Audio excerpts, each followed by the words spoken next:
The wind moved through the valley like breath through a hollow bone. It hummed between the cliffs and across the grasslands, carrying the faint smell of salt from the far sea and the musk of herds that had passed days ago. The people followed that wind. They had no name for themselves, no word for the season or the stars above them. They were only the ones who walked, who hunted, who endured. Among them was a young woman called Allah, called not by speech but by gesture, a raised hand, a look. She had hair the colour of dry grass, and eyes that saw more than the others thought to notice. Her hands were quick. She wove nets of sinew and bark and found hidden water in the stone when others gave up. Yet she was restless. She listened more than she spoke with her face and her body, as if waiting for a sound that did not yet exist. The tribe moved toward the river each year when the sun began to lean low, chasing the herds that followed the thawing snow. They hunted with spears of sharpened bone and clubs darkened by use. They carried the old and the children on sleds pulled by dogs. Allah walked beside her mother, a woman of few expressions, whose eyes had grown dull with seasons. The men hunted ahead, and when they returned one evening carrying only a small antelope, the tribe's murmurs of hunger filled the camp like the buzzing of flies. The chief, an aging hunter with a broken nose, struck one of the younger men for wasting a spear. The man cried out, the sound sharp and strange in the quiet dusk. Allah flinched. That sound, pain turned into breath, stayed in her head. Later, as she sat by the fire cleaning hides, she tried to copy it.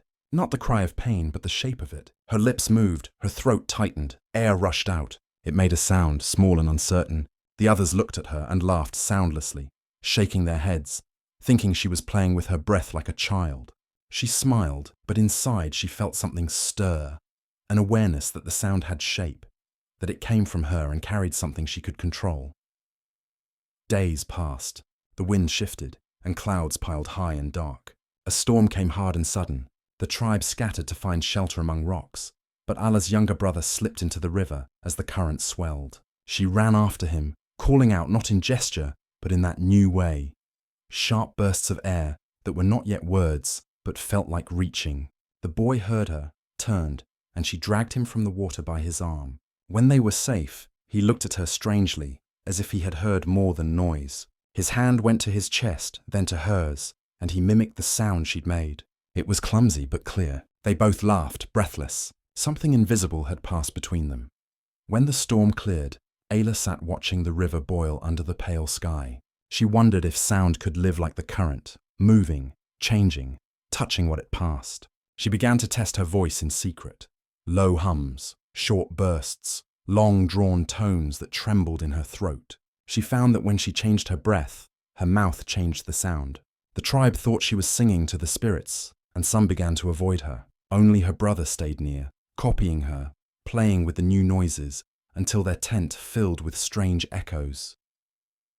Hunger drove them south again. One morning, while the hunters prepared, Allah's mother grew faint. She had eaten too little for too long. Allah tried to wake her, shaking her gently, but the woman's breath came thin. Allah pressed her forehead to her mother's and made a sound, long, soft, rising at the end like a question. Her mother's eyes opened. For a moment she smiled weakly as if she understood. That night she died. Allah sat beside her body until dawn, repeating the same sound over and over, a wordless word that only she knew meant loss. When the others came to take the body, she did not stop making the sound, and they stepped back, frightened. Something in that tone held them. After the burial, the tribe walked in silence. The air was heavy, the light dull. Allah's brother walked beside her, touching her hand. He tried to shape the sound she'd made, and when he failed, he looked up with tears in his eyes. Allah held him close, whispering until he copied her perfectly. That was the first time another voice carried her sound into the world. It was no longer hers alone. They found the herds at the edge of the plains, thousands of animals moving slow beneath the grey sky. The hunt began at dawn. The tribe fanned out, flanking the beasts toward the ravine. Allah stayed behind with the children and the fire. The wait was long. She watched clouds form and break apart, listening to the air. Then came a shout, no, a scream from far off. The hunters were running. The herd had turned. The ground trembled with their charge. Dust rose like smoke. Allah saw them coming, the massive shapes thundering toward the camp.